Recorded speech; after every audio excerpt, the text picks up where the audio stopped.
నమస్తే, welcome to n times. నేను మీ ఆదిత్య. ముందుగా బులెటిన్ హెడ్లైన్స్.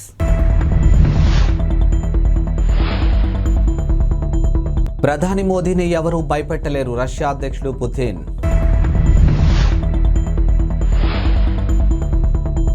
నాన్న త్వరలోనే కోలుకుంటారు, కవిత.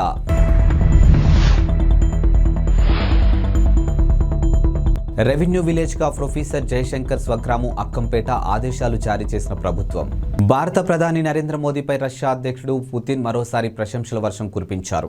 ప్రజా ప్రయోజనాల కోసం కఠినమైన నిర్ణయాలు తీసుకునేందుకు మోదీ వెనకాడరని వ్యాఖ్యానించారు. ఇక ఇరు దేశాల మధ్య అన్ని రంగాల్లో బలోపేతమవుతున్న సంబంధాల గురించి పుతిన్ ఓ చర్చా కార్యక్రమంలో మాట్లాడారు. ఇందుకు సంబంధించినటువంటి వీడియోను రష్యా ప్రభుత్వం టెలివిజన్ ఆర్టీ న్యూస్ నెట్టింటా పంచుకుంది. ఇక జాతీయ భద్రతా విషయంలో మోదీ నిక్కచ్చిగా వ్యవహరిస్తున్న తీరును తనకు ఆశ్చర్యం కలిగిస్తుందని పుతిన్ పేర్కొన్నారు. నిజం చెప్పాలంటే ఒక్కసారి నేను కూడా మోదీ ప్రజా ప్రయోజనాల దృష్ట్యా తీసుకున్న నిర్ణయాలు చూసి ఆశ్చర్యపోతామంటూ అని పేర్కొచ్చారు.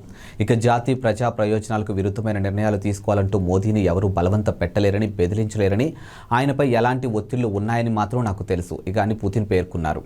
కాగా గత నెలలో వచ్చు G20 సమ్మిట్లో కూడా పుతిన్ మోదీని పొగడ్తలతోనూ ముంచెత్తారు. బీఆర్ఎస్ అధినేత మాజీ ముఖ్యమంత్రి కేసీఆర్ నిన్న అర్ధరాత్రి గాయపడిన సంగతి తెలిసిందే. ఇక ఫామ్ హౌస్లోని బాత్రూంలో ఆయన కాలు జారి పడ్డారు. ఈ ప్రమాదంలో ఆయన తుంటి ఎముకకు ఫ్రాక్చర్ అయింది. ఇక ప్రస్తుతం ఆయన సోమాజిగూడలోని యశోద ఆసుపత్రిలో చికిత్స పొందుతున్నారు. ఈ నేపథ్యంలో కేసీఆర్ కుమార్తె ఎమ్మెల్సీ కవిత ఎక్స్ ట్వీట్గా స్పందిస్తూ కేసీఆర్ గారికి స్వల్ప గాయమైందని, ప్రస్తుతం ఆయన ఆసుపత్రిలో వైద్య నిపుణుల పర్యవేక్షణలో ఉన్నారని తెలిపారు. ఇక అందరి ప్రార్థనలు, ఆకాంక్షలతో నాన్న త్వరలోనే కోలుకుంటారని చెప్పారు. మీ అభిమానానికి ధన్యవాదాలని ట్వీట్ చేశారు.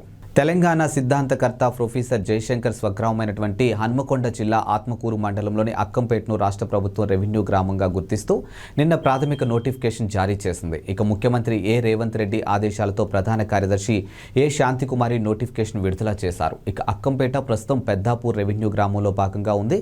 అలాగే ముఖ్యమంత్రి ఆదేశాలతో ఆదిలాబాద్ జిల్లా ఇంద్రవెల్లి బి గ్రామంలో అమరవీరుల స్తూపం సమీపంలో స్మృతివనం అభివృద్ధి సుందరీకరణ కోసం ఎకరం భూమిని కేటాయిస్తూ ప్రభుత్వం మరో నోటిఫికేషన్ జారీ చేసింది. బీఆర్ఎస్ అధినేత కేసీఆర్ కు తుంటి ఎముక విరిగిన సంగతి తెలిసిందే. ఇక ఫామ్ హౌస్ లోని బాత్రూంలో ఆయన పట్టు తప్పి కాలు జారి పడ్డారు. ఇక ప్రస్తుతం ఆయన సోమాజిగూడలోని యశోద ఆసుపత్రిలో చికిత్స పొందుతూ ఉన్నారు.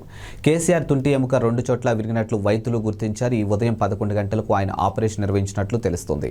ఇక తుంటి ఎముకకు స్టీల్ ప్లేట్లు అమర్చే అవకాశం ఉన్నట్లు సమాచారం. ఇక కేసీఆర్ కోలుకోవడానికి 4 నుంచి 6 నెలల సమయం పట్టొచ్చని చెబుతూ ఉన్నారు డాక్టర్లు.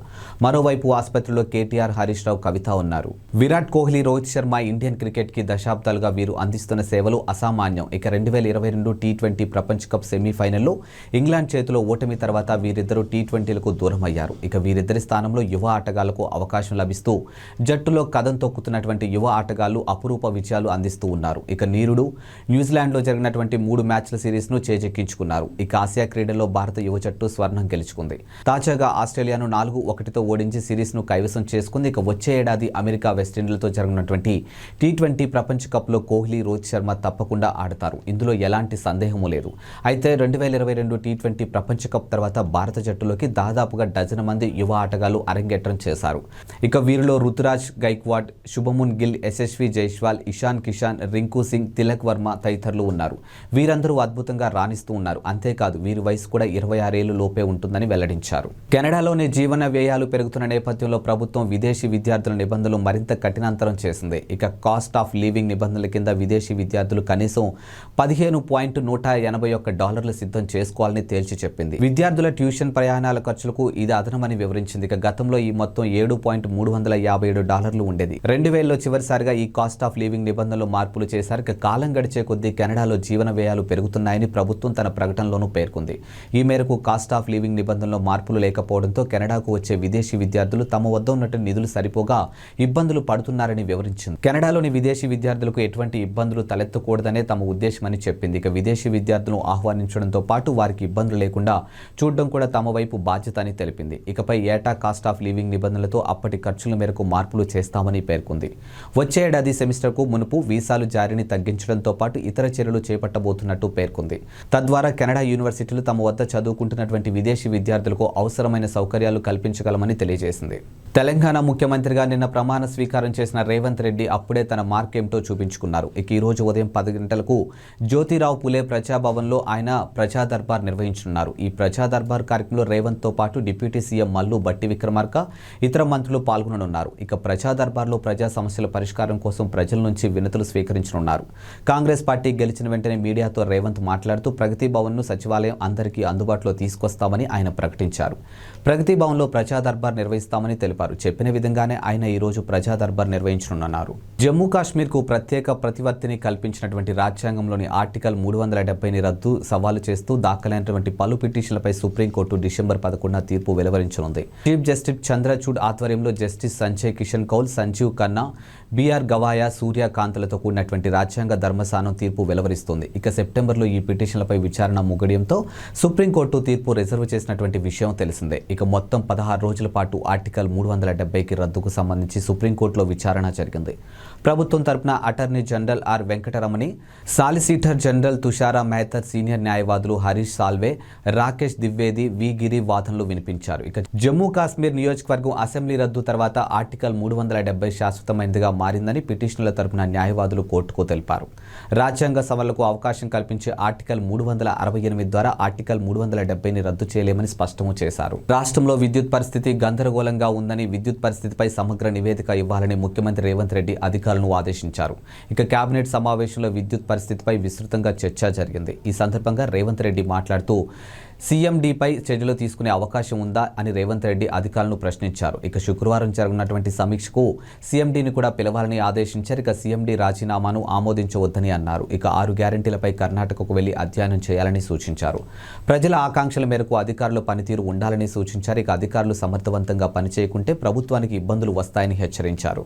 ఏపీలో ఆర్టీసీ ఉద్యోగులు పదోన్నతులకు సంబంధించినటువంటి ప్రభుత్వ ఉత్తర్వులు జారీ చేసింది. ఇక ప్రభుత్వంలో విలీనానికి ముందున్నటువంటి విద్యార్హతల ప్రకారం పదోన్నతులు కల్పించాలని ప్రభుత్వ ఉత్తర్వుల్లోనూ పేర్కొంది. అన్ని విభాగాల్లో వివిధ క్యాడర్లో ఉన్న అధికారులు కానీ ఉన్నతాధికారులు కానీ సంబంధించినటువంటి ఉత్తర్వులను గత వారమే జారీ చేయగా తాజాగా కింది స్థాయి ఉద్యోగులకు సంబంధించి ఆదేశాలు ఇచ్చింది. వీరికి ప్రభుత్వంలో విలీనం తర్వాత ఇతర శాఖల్లో ప్రభుత్వ ఉద్యోగులుగా మాదిరిగా పదోన్నతులు కల్పించడానికి ఇబ్బందులు వచ్చాయని, గతంలో తక్కువ విద్యార్హతలతోనే డ్రైవర్, మెకానిక్ వంటి అనేక పోస్టులు ఆర్టీసీలో ఉద్యోగాలు పొందారని, ఇప్పుడు పదోన్నతులు కల్పించడానికి ప్రభుత్వ నిబంధనలు ఆటంకంగా మారాయి. దీంతో విలీనానికి ముందున్న పాత విద్యార్హతల ప్రకారమే పదోన్నతులు కల్పించేలా సర్కారు ఆదేశాలు ఇచ్చింది. దీనికి సీఎం, సీఎస్, ఆర్టీసీ ఎండీకి, ఎంఎన్యూకి అధ్యక్ష ప్రధాన కార్యదర్శులు పివి రమణారెడ్డి, వై శ్రీనివాసరావు కృతజ్ఞతలు తెలియజేశారు. హీరో నితిన్ తన కెరియర్లో హిట్ల కంటే ఫ్లాప్లే ఎక్కువగా చూశారు. ఇక దీనికి కారణం ఎక్కువగా రొటీన్ సినిమాలు చేయడమే. అలా అని ప్రయోగాత్మకంగా చేసిన సినిమాలన్నీ ఆడేశాయా అంటే అది కూడా జరగలేదు. కాకపోతే ఆయన కొత్తగా చేసినటువంటి ప్రయత్నాలు మాత్రం ఫలించాయి. ఇక 2005 నుంచి 2011 వరకు అంటే సుమారు 6 ఏళ్లలో నితిన్ ఒక్క హిట్టు కొట్టలేదు. ఈ 6 ఏళ్లలో ఆయన 6 సినిమాలు చేస్తే అన్ని డిజాస్టర్లు అయ్యాయి. ఇక 2012లో వచ్చినటువంటి ఇష్క్ సినిమాతో నితిన్కు బ్రేక్ ఇచ్చింది. ఈ సినిమాలో మళ్ళీ నితిన్ కెరియర్ గాడిలో పడింది. ఇక అక్కడి నుంచి నితిన్ సినిమాలకు మంచి మార్కెట్ ఏర్పడింది. టీడీపీ జాతీయ ప్రధాన కార్యదర్శి నారా లోకేష్ పాదయాత్ర ఉమ్మడి తూర్పుగోదావరి జిల్లాలో ఉంది. ఈ నెల 17న యువగలం విశాఖలో ముగియనుంది. తూర్పుగోదావరి తర్వాత విశాఖ జిల్లాలోకి అడుగు పెడుతుంది. ఈ క్రమంలో మాజీ మంత్రి, పోలిట్ బ్యూరో సభ్యుడు చింతకాయల అయ్యన్న పాత్రుడు పేరుతో కొన్ని ట్వీట్లు వైరల్ అవుతూ ఉన్నాయి. లోకేష్ పాదయాత్రకు సహకరించిన అంటూ అయ్యన్న వ్యాఖ్యలు చేసినట్లు కొందరు టీడీపీ కార్యకర్తల పేరుతో ట్వీట్లు వైరల్ చేస్తూ ఉన్నారు. ఈ క్రమంలో టీడీపీ స్పందించింది. అవన్నీ ఫేక్ అంటూ క్లారిటీ ఇచ్చారు. ఇక వైసీపీ అధికారికంగా చేయిస్తున్నటువంటి ఫేక్ పోస్టులు ఇవన్నీ అని, ఈసారి టీడీపీ సీనియర్ నేత అయ్యన్న పాత్రుడిపై పెట్టినటువంటి ఫేక్ పోస్ట్ ఇది అని, ప్రజలారా, కార్యకర్తలారా వైసీపీ ఫేక్ పోస్టులు నమ్మకండి అంటూ టీడీపీ ట్వీట్ చేసింది. ఇక ఈ ఫేక్ ట్వీట్ల విషయంలో జాగ్రత్తగా ఉండాలని అన్నారు. గతంలో కూడా టీడీపీ పేరుతో కొన్ని ఫేక్ ప్రెస్ నోట్లు కూడా వైరల్ అవుతున్న సంగతి తెలిసిందే. విశాఖపట్నంలోని ఏఎస్ రాజా గ్రౌండ్స్ వేదికగా జరిగినటువంటి బహిరంగ సభలో జనసేన అధినేత పవన్ కళ్యాణ్కి కీలక వ్యాఖ్యలు చేశారు.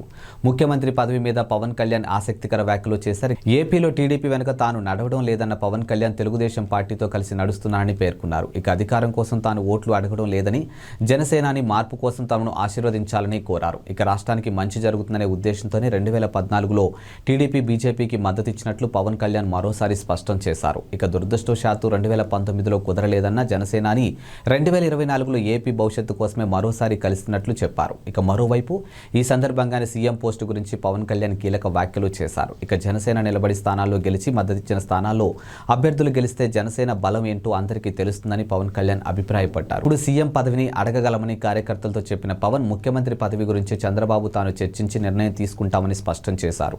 ఇక జీవితంలో ఇప్పటికే ఎన్నో ఓటములు ఎదుర్కొన్నానని పవన్ కళ్యాణ్ పేర్కొన్నారు. ఇక తాను బతికి ఉన్నంత వరకు జనసేన పార్టీ మరో పార్టీలో విలీనం చేయనని స్పష్టం చేశారు. ప్రజారాజ్యంలో జనసేన మారబోతుందన్న జనసేనాని మీ అభిమానం ఓట్లుగా మారాలని కార్యకర్తలను కోరుకున్నారు. ఇవి ఇవాల్టి బులెటిన్ అప్డేట్స్. మరో బులెటిన్తో మళ్ళీ కలుద్దాం. అంతవరకు సెలవు. నమస్కారం.